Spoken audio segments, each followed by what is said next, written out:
Okay. So before we get started with actually setting any poses at all, you have to set up a LipSync project folder. So we're going to go to File, Project Window, and then click New. We're going to delete new underscore project and type in LIPSYNC,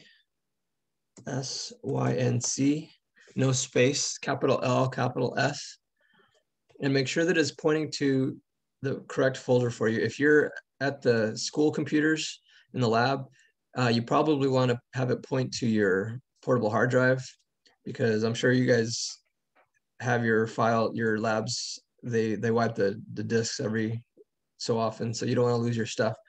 But if you're at home, you can put it on the C drives.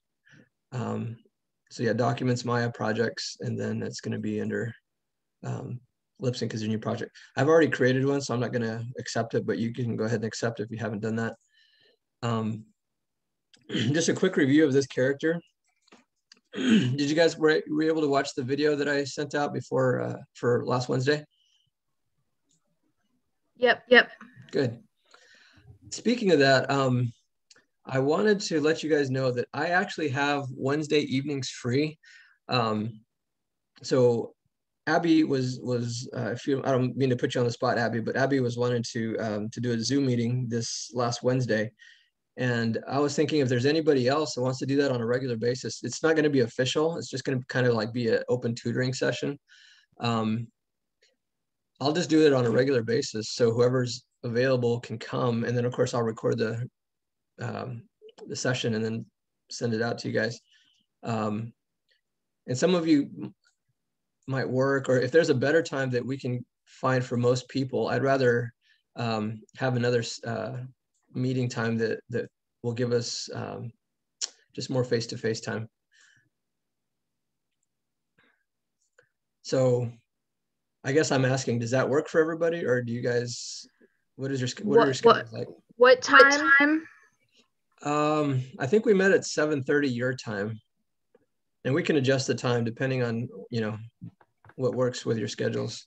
I just want to have more time with you guys over Zoom. Yeah, I think that works for me. Okay, I got a head shake no for Julia. How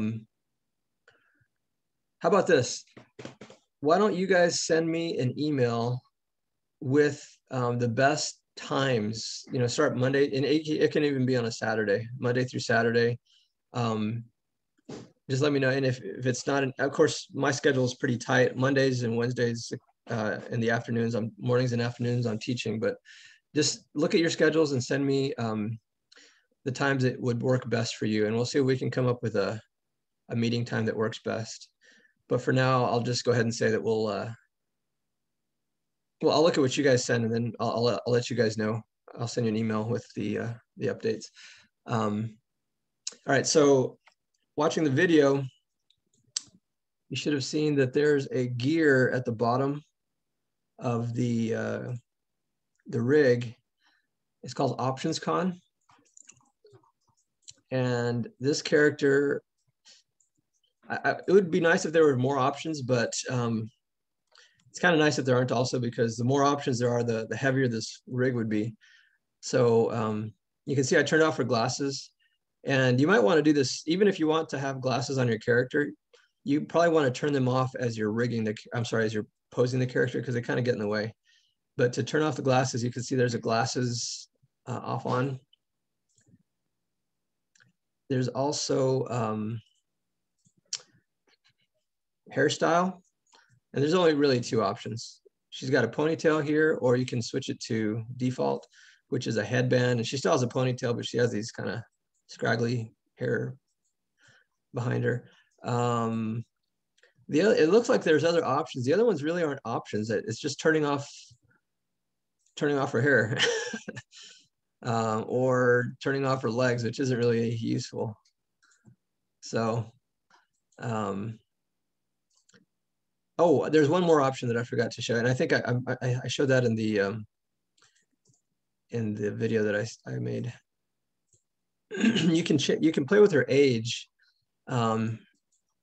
I think the smallest you can get is a 6-year-old.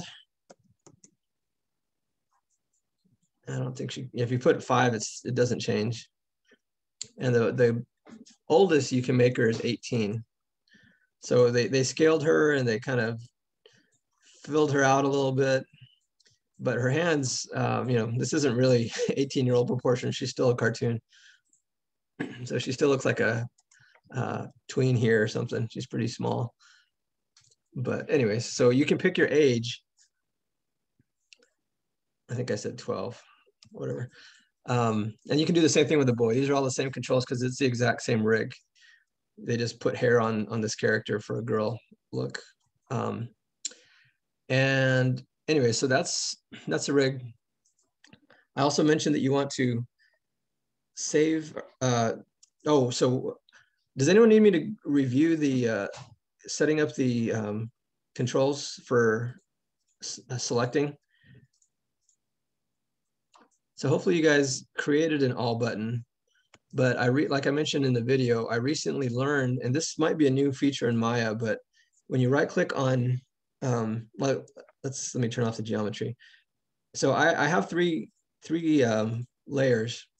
One is the all button layer for all the controls. One is the facial controls, and then one is the geometry. And with this rig, you can see that everything that is on this layer is black. And I don't know if you can see these orange rings. These are control handles for the hair. So that reminded me that I wasn't going to use this one with a headband and these little straggly hair pieces because I had already selected the ponytail. So I'm going to put it back to ponytail. So now those are gone. So the body con is, or I'm sorry, the all button should already have everything, but when I tried to restrict things, it didn't restrict anything. I could still select stuff. So even though looked like it was on the layer, I went ahead and selected all the objects, and then I right clicked and said add selected objects, and that allowed me to set them to transparent or restricted. So again, the all button has everything, but the facial controls, you can see if I turn those off, everything that has to do with her head. Oh, I included her ponytail also. That's more. So what I did was everything that is going to be secondary action with her face, including her ponytail. I added those to the facial controls. The top of the head is one of the primary actions. So when you set key poses, you're going to do that with the top of the head, the head con and the rest of the body before you get to the facial controls. So that's why the top of the head is part of the regular all button, but it's not part of the facial controls.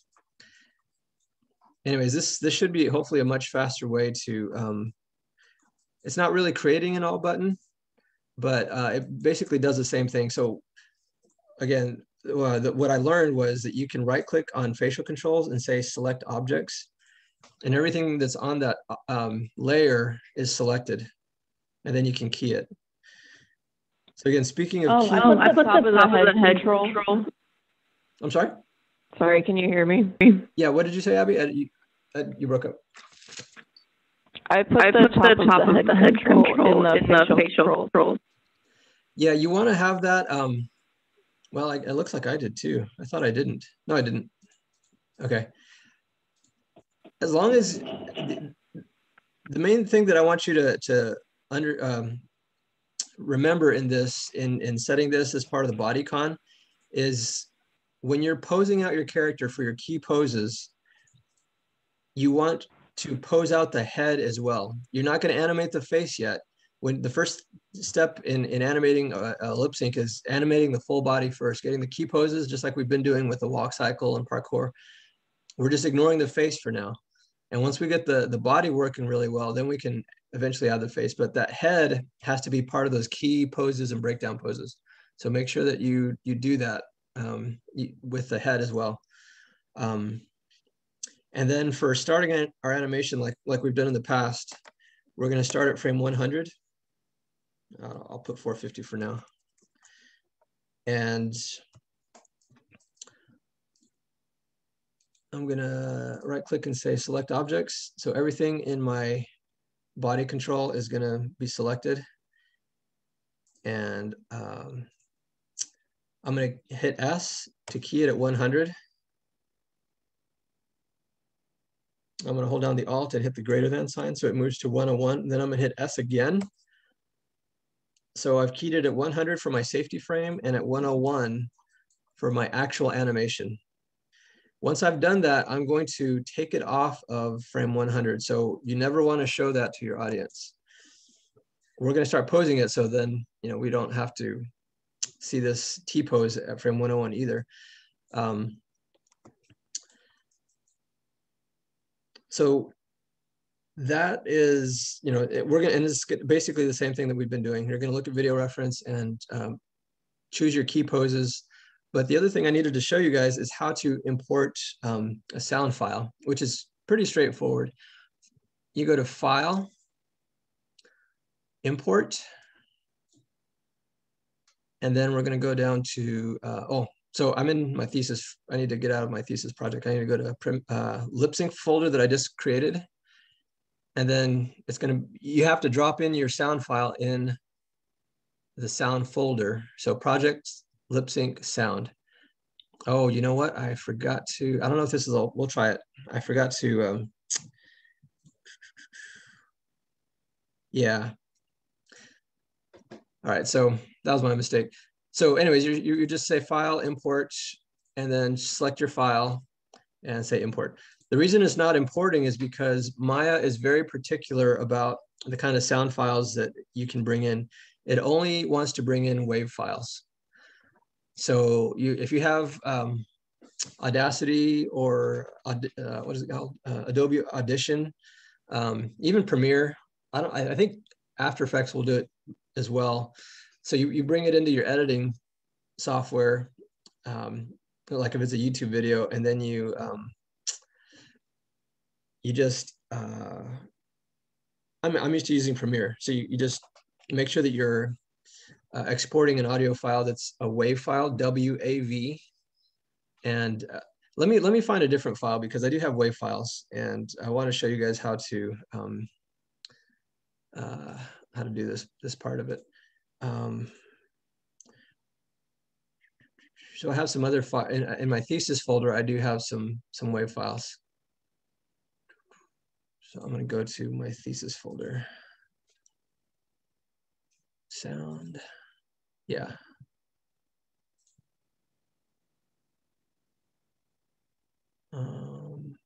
It doesn't matter what it is. I'm just going to use this one. So I'm going to copy this one. And I'm going to paste it to my LipSync folder. Sound folder. Paste. Okay. So again, file, import. I'm going to select my audio file. And you want to give a specific name. If it's like LipSync, I mean, you can call it just LipSync if that's the only audio file that you're going to be using for this class and this assignment. But my projects, I have a lot of audio files, so you want to be very specific about naming them. Okay, so I import it. And should have imported. So normally when you import it, there's going to be like a yellow line through your time slider. I'm going to right click and then say audio.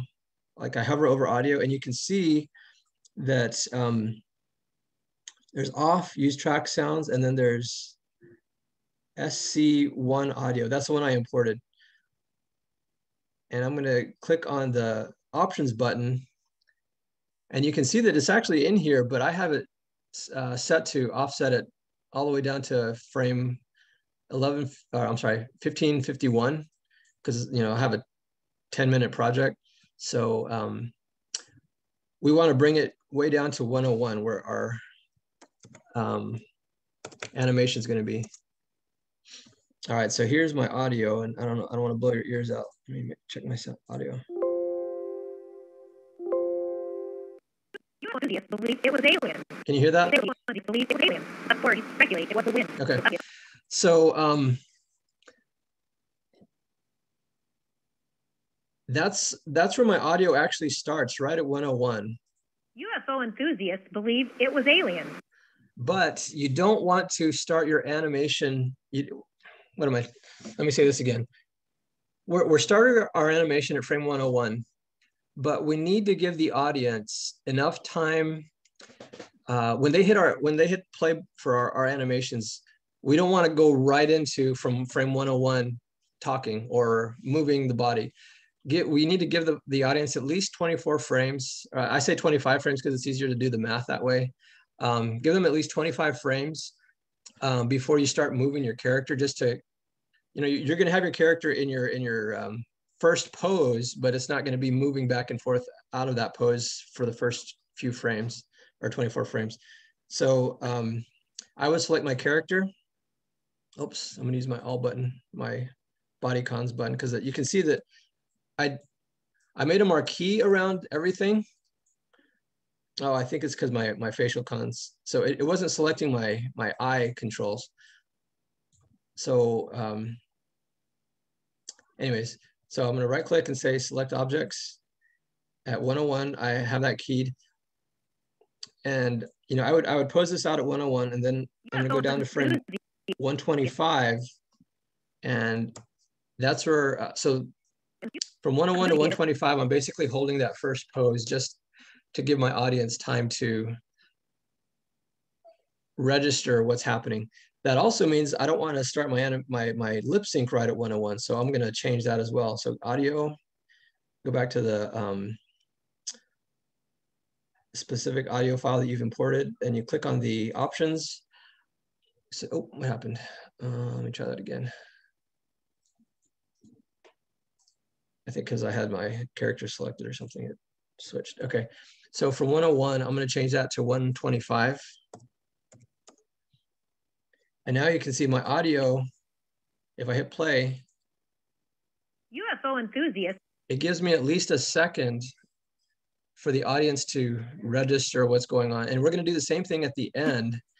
This audio keeps talking 20-foot long to frame 450.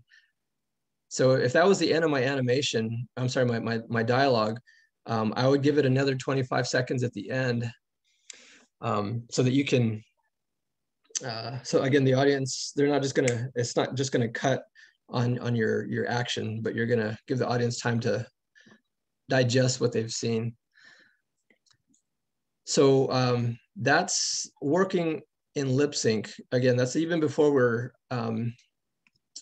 using the facial controls. So the other thing is I love animating to soundtracks or audio, because it tells you where your poses go. It really helps organize the structure of your timing. At least it does for me. You think about gestures and when those need to happen or how big they need to be. A lot of that is spelled out for you by the dialogue. But if you're just scrubbing through Maya and you keep hearing all this scratchy audio, you don't want to always hear that. So you just right click on your timeline again and go to audio, and you can just turn it off for now. And then when you need it, you can just turn it back on. And another new feature which is surprising that this is new, but there didn't used to be a delete sounds. So if you're all done with it, or if you don't, maybe you picked this one and you thought, well, I don't really like that one, I want a different one. In the past, you couldn't get rid of your import. I don't know why, but in Maya, it would just stay there. So you'd have just this list after list of audio files that you've imported. But now you can actually go through and say delete sounds, and then they'll give you your list, and you just delete the audio. So if I look for it, it's gone. So that's working in Maya. So we need our dialogue. And I really like these characters, the little girl and the little boy. It'd be nice if they had some ethnic versions of them. I don't know, maybe we can play with the texture to give them different skin tones or hair tone colors. But what I like about them is first, their rig is nice to animate. I've been playing with the rig and they're nice to animate.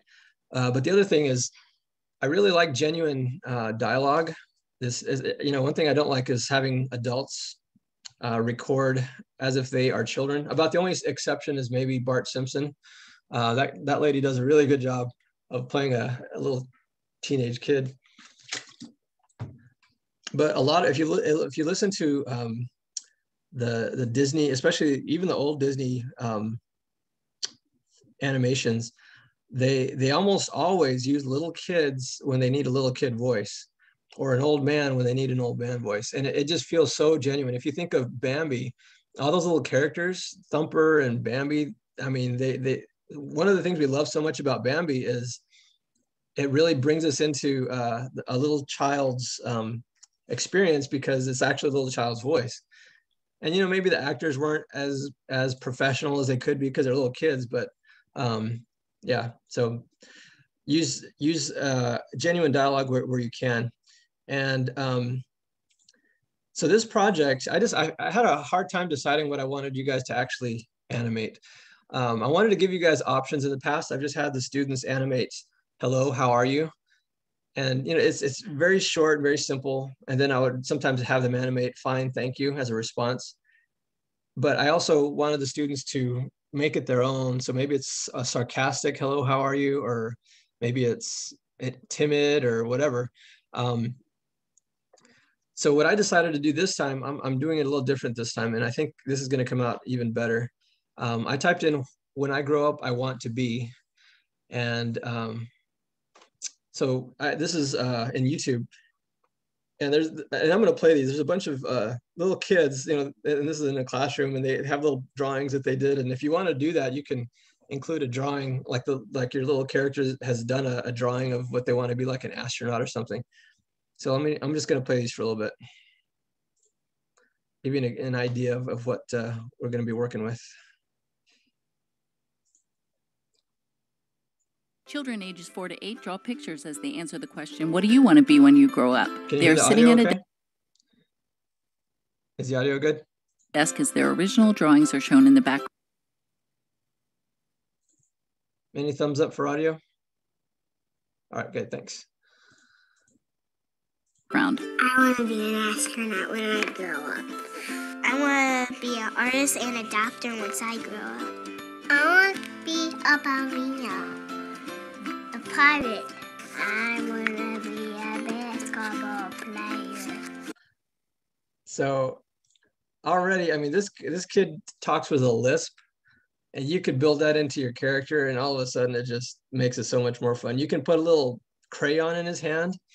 So another thing I wanted to point out is we're going to be, this is just going to be a mid shot. So it's not going to be a full body. So maybe you can turn off the legs, so it's just lighter on your character or whatever. And Sierra, even though if your goon rig is working for you, that would be really funny to have her character is an adult rig, and to have an adult saying these things with a little kid voice is also pretty funny. But just looking at the gestures and their insecurity, their aspirations. So we're gonna, and maybe, we'll have a little box as a desk, and maybe you can put a little piece of paper on it. You don't have to do a lot with the environment, but at least just give them some place to sit and a crayon to play with or to draw with. I gotta be a policeman. The police officer gets a bad guy. I want to be a teacher when I grow up.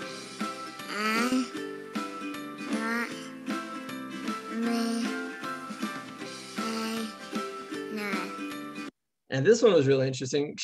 I don't know if she's reading a prompt, but her timing is really slow. So I don't know if she's just thinking about it, but she's like pausing every word. So adults wouldn't really do that, but this is just her personality, maybe. I'm gonna be a fireman. I am gonna be. I like that. She's thinking about it, and then she finally decides. A ballerina when I grow up. When I grow up, I want to be a singer, because I love to sing, and I've been singing since I was like 3. So I really like this one too, but just be careful that you don't have a very, very long sentence, because that's just a lot more to animate. So maybe you can just animate the first part of it or something, but yeah, just be careful not to choose one that's too long. And you can edit it down if you're comfortable with that. I want to be a teacher when I grow up. And I like this kid's, he's looking down at the paper and then he just quickly looks up and then keeps drawing. Since I was like 3. I want to be a teacher when I grow up. His eyebrows go up. I want to be a marine biologist. I want to be a hockey player when I grow up. Yeah. That kid dropped his crayon. Just little things that kids would do. This guy has his arms kind of curled up in front of him. Yes, I want to be a video game designer. I love hockey. And did you watch his eyes? He kind of looked over to the side. Video game designer. I love hockey video games, 2 of them. When I grow up, I want to be a baseball player or an ice cream man. Cool, huh? I keep telling my mom when I grow up I want to be a dog. So, I mean, this is really funny. Even what he's saying is funny, but also, I mean, his messy hair, he's kind of looking over to the side, like he's not really believing what he's saying. If I played baseball and my game's off, I could be an ice cream man at the baseball game, so I can also be watching baseball. My favorite thing about hockey is when you get checked in the boards. I want to be when I grow up as a singer. I really like that one because she actually said the dialogue wrong, but it's really cute because it's genuine. I want to be when I grow up as a singer. So her grammar's all wrong, but that's what makes it so cute. Well, I'm going to be in a hip-hop show. And did you look at her? Watch her eyes. Well, I'm going to be in a hip-hop show. When we grow up, I'm going to be a drawer. A drawer? I want to be a sports coach when I grow up. It does not matter which sport. I also want to be a bumblebee, and I'm going to be purple. That would be really cute to animate. A little girl saying, I want to be a bumblebee, and I'm going to be purple. And I'm going to go outside and go on a swing, and I'm going to to all my friends. To have a job, it's like to make money and help all your family and stuff. You make money and help other people. Like you have to buy food for your family and support your family. Helping our community grow. Okay, I think from here forward, it's not so much when I grow up, but what I'm looking for is when the kids say, when I grow up, I want to be, and then fill in the blank. So this is just one. There's more, and you can pick from this one. I'll post this. And if you have a nephew or a niece or a little brother or sister at home, you know, feel free to, especially over spring break, if you're gonna go visit family, tell them you have an animation assignment and you want them to be part of it, and record. Just ask them the question, what do you want to be when you grow up, and then just record them, or maybe get a couple of options. And it could be really, you know, make it a family activity. Do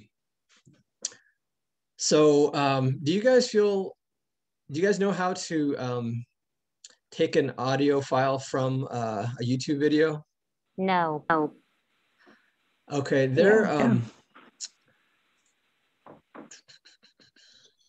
so first I should say that these, these are, I guess, copyright protected, but we're not making money off of this. This is strictly for educational purposes. So, and these are short little clips. We're not like each one is probably going to be less than 5 seconds. So we should be fine. But I just typed in taking audio from YouTube videos, and there's a whole bunch of videos. And for the most part, what they do is they have you log into a different website. But the one that I was looking at, it's called listentoyoutubevideos.com, and it doesn't work. I don't know why I thought it was a fairly new link.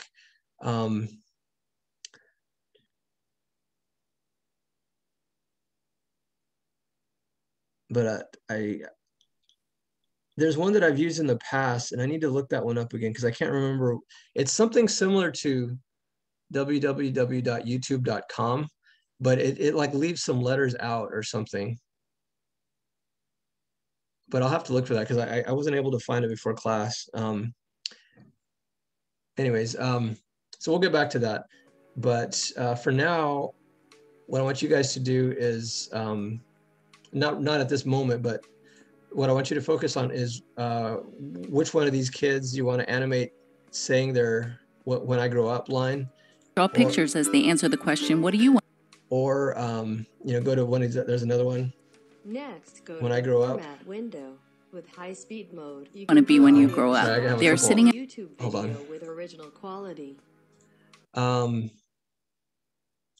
other thing I want you to do is, so pick your dialogue, your character, your child that you're going to be animating to, and then set up the scene. So, and for the most part, it's just a desk. If you want to, you can take a picture of the lab behind you and use that as a background image or something. But this is really cute, something like, or maybe you can even find on if you type in, do a Google search, elementary school classroom. So you have all the banners and stuff. This is just dressing. So you'd want to find a picture that sets it up pretty nice where the angle, like this angle might not work as well. This one would probably work a little bit better, more where it's not on a diagonal, but imagining a kid at a desk. Let's see. These are all kind of the angle is more from the teacher standing position. So maybe these aren't the best. But yeah, just maybe look through some of those and you might find something that works better. This one looks a little bit better. It looks like it's a little bit lower, more the child's eye level. So yeah, you're going to pick an image and you can drop that onto an image plane. So let me show you how to do that. Let me just pick, I don't know, I'll pick this one. And I'm going to say right click and say save image as. So I'm in my primitive theater folder right now. I need to switch that to LipSync and I need to put it in the source images folder. And I'm going to shorten this name. You always want to keep the names as short as possible. I'm just going to call it classroom. And I don't even need classroom 1. If I was going to look at different options, I might label it 1, 2, 3, whatever, but it'll just be classroom. And then here's my Maya scene. Turn on my character. And I'm going to, let's see, let me turn on that grid also. Display, oh, it's already on. Where is it? Show grid, there we go. So you can see that the character, her feet fill up the whole grid. So this is a fairly large scaled character. I've been told that the larger your characters and models are in relation to this grid, the slower your computer is going to run. So if you wanted to, you could scale that down. I'm just going to animate it from here though. So I'm going to say create polygon primitives plane. And you can see it made a plane down there. I hit R to scale it up. And this is going to be fairly large because I want it to look like a classroom. The other thing, so let me just bring up my image for a second. LipSync, source images. One thing about this image though, is it's not a perfect square. So I go to properties. Well, it's not going to show me there. I don't have Photoshop on this computer. Let me see if I could just say preview, open with photos is good. So if you have Photoshop, you can chop this down to a square. You can kind of, let's see, I want a square, there we go. So there's my square.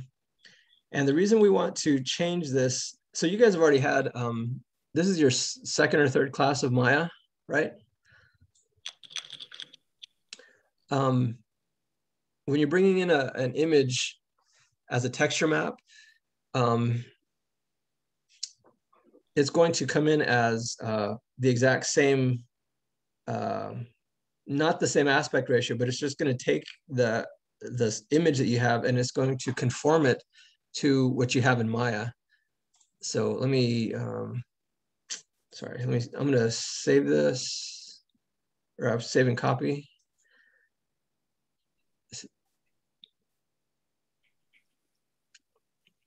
And I'm just going to put SQ for square. Oops. And I don't want it to go there. I want it to go to my source images folder. Where is it? Down, documents, Maya, projects, LipSync. Do we have to make our images blur? Yes, and I'm going to show you why.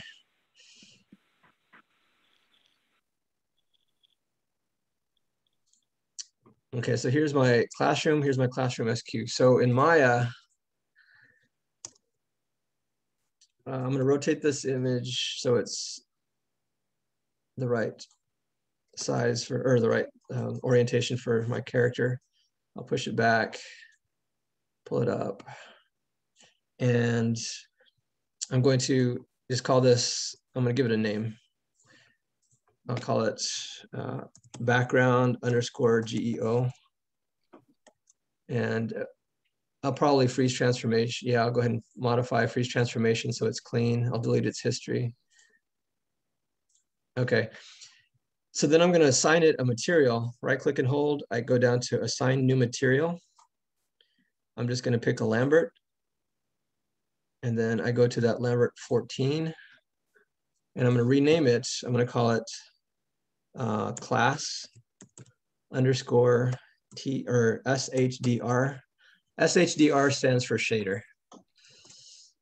And then I'm going to go to my color checkerboard button, and I'm going to go to my file. And then my image name, I'm going to click that folder. And I'm going to choose the one that's not square. And I'm going to say open. And this may not be really obvious to you, but the image is actually stretched. The desks are not that skinny and tall.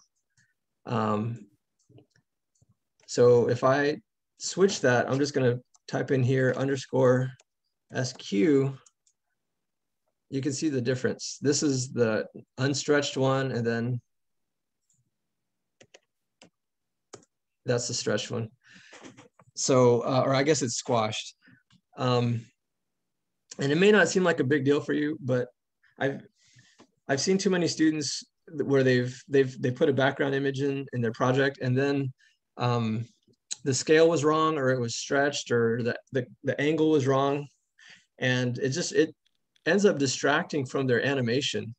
So we just want something that's, in fact, if you wanted to in Photoshop or whatever, you could kind of blur this out so we can kind of get a feel that, okay, that I understand that's a blackboard and there's their desks, but if you don't want to have it so high resolution where your audience is paying more attention to the background image than your character, you can think about that. So the other thing is we need a camera. So create camera, just a simple, straightforward camera.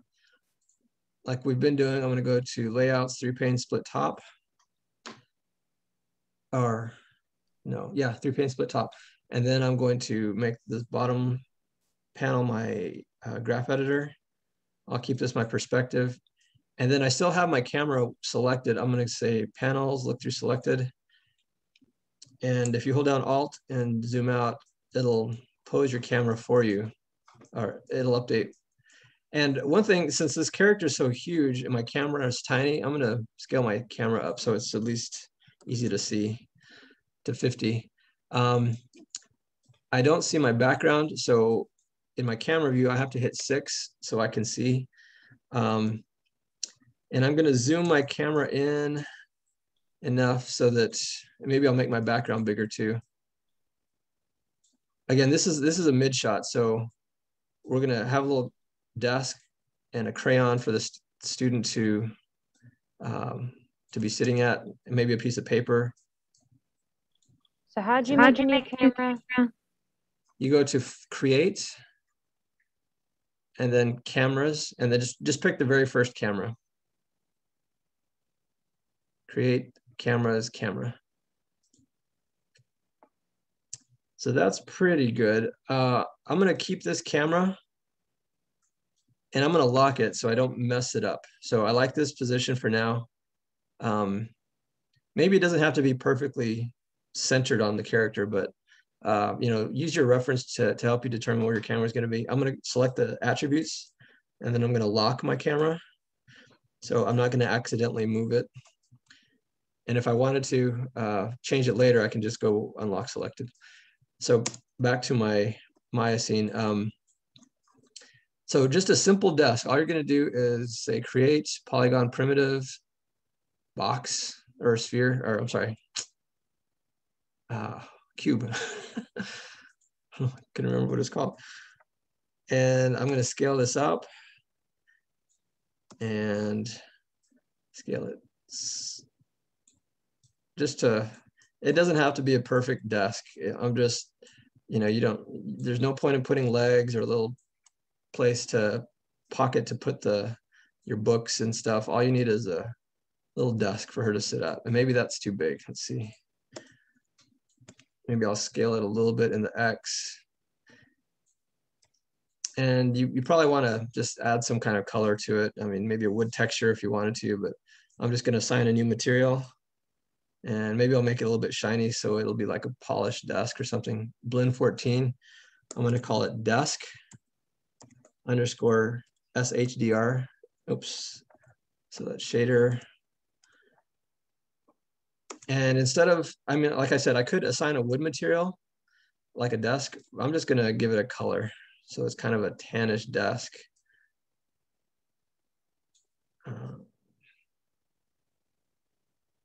Something like that. All right. And then I also need to add these to their own layers. So I'm gonna put the BG layer for the background, BG underscore LYR. And then the desk.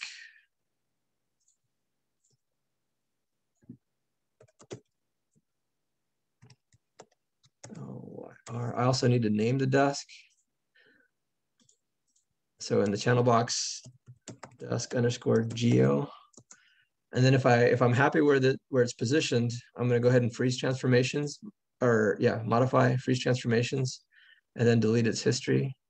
Edit, delete history.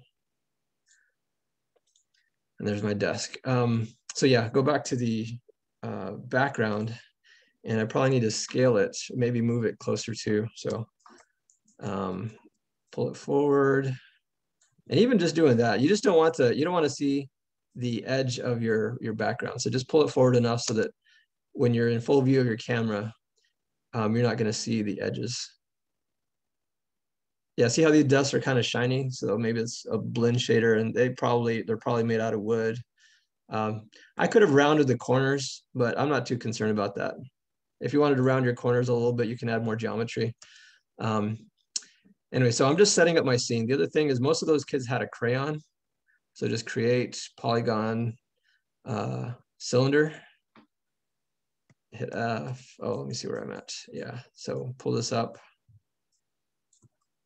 And maybe I'll probably add more geometry just so it looks more like a crayon. In fact, I should probably put it closer to the fingers while I'm modeling it, so that I'm making it similar to the scale of the character's fingers. And again, I would look at your reference. There we go. and see how big those crayons are in relation to the character's fingers. Oops. So it's probably going to get skinnier and probably taller. And they have fat crayons too. And if you wanted to have your kid with a fat crayon, maybe more geometry. So I'll go to polygon cylinder, and you can give it more of a point if you wanted to, or just kind of round it off a little bit, but you're going to need more geometry. So I'm going to say subdivision height, maybe 10. And then the caps, I'll say probably 8. So with these, if you want to add a little point to it, you can go to vertex, select the one in the middle, and then I'm going to go over to modeling toolkit, soft selection, and turn on soft select. And I'm gonna leave it at 0.5 and just pull these up. And depending on how much wear and tear you want on this crayon, you can have it shorter or taller, or maybe you pull it up and then you flatten it and then you pull it back down. Whatever. Just I'm not too worried about the crayon, but you just want something that's, and then you could color it also if maybe this is my, I'll add a new material, and I don't know, it'll be Lambert, that's fine. And Lambert 15, I'll call this crayon underscore shader. Oops, I spelled it wrong. And then who has a favorite color? Blue. Blue. All right, thanks, Julia. So let's say this crayon's blue. There you go. I mean, and you don't worry about wrapping it with a Crayola crayon piece of paper. And you can, position it in your fingers. And one thing I'm going to show you guys, not today, but in the next video, is how to how to set a parent constraint. I mean, if the finger's always just holding the crayon, you can just parent it. But if you need to set it down or switch hands, you're going to want a parent constraint. But we'll go over that later. So the other thing is with that crayon, so I need to delete it. I didn't name it either. So crayon underscore geo, and I'm going to delete its history, or modify freeze transformation, delete its history. And so we pretty much have our scene set up. The last thing that we'll get to in the next video as well is lighting. So we're going to add more than just I'll have you guys do a play blast as well, but we're also going to actually render this one out, and we're using Arnold lighting, so it should make it look similar to what we have in our image here. So do you guys need me to go over any of this setup for you again? Where'd you delete history? So if you select your object, so deleting history is under edit, delete by type, history. And then to freeze its transformation, so you get translate zeros and rotate zeros, modify, freeze transformations.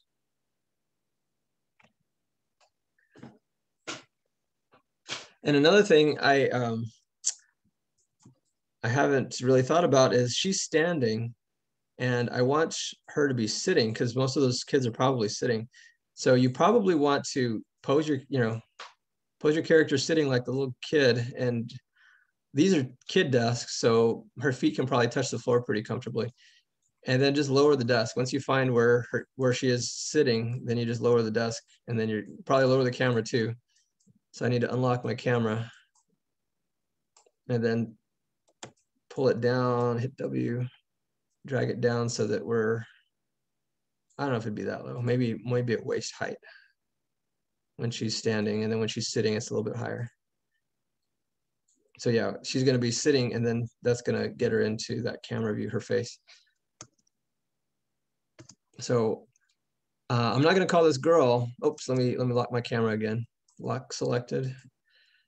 So I'm going to go. So now that I've set up my scene, I'm going to say File, Save Scene As, and make sure that I'm in my LipSync folder in the scenes folder.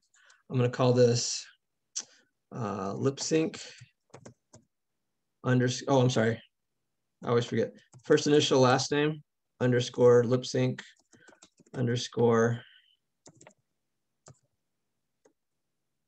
KY for keys underscore 01. So we'll do the keys first and then breakdown, just like we've been doing, keys, breakdowns, in-betweens, and then polish or spline. And I'll go ahead and save that. So do you guys have any questions yet? Everyone's good? All right, so I'm gonna go ahead and pause or stop the video here, and I'm gonna let you guys set up your scenes. You know, pick your image, create a desk, create a simple crayon, something. Unless if you see that the kid doesn't have a crayon, you know, you don't have to make a crayon. You know what? I'm gonna change that because I need to show you guys how to set up a parent constraint. So go ahead and make a crayon. So I just changed my mind. Make a crayon, make a desk, make a background, create a camera, and then also key your all your control handles for your character at frame 100, and then for your safety frame, and then 101 for your actual animation. All right, so I'm going to stop it here. So can you send the link for the video? Yeah, in fact, I'm going to I'm gonna leave the session and come back because if I wait for it, normally you have to wait for the session to be over before it'll start processing. But if I leave early, it will stop the oh, I forgot, I'm still recording.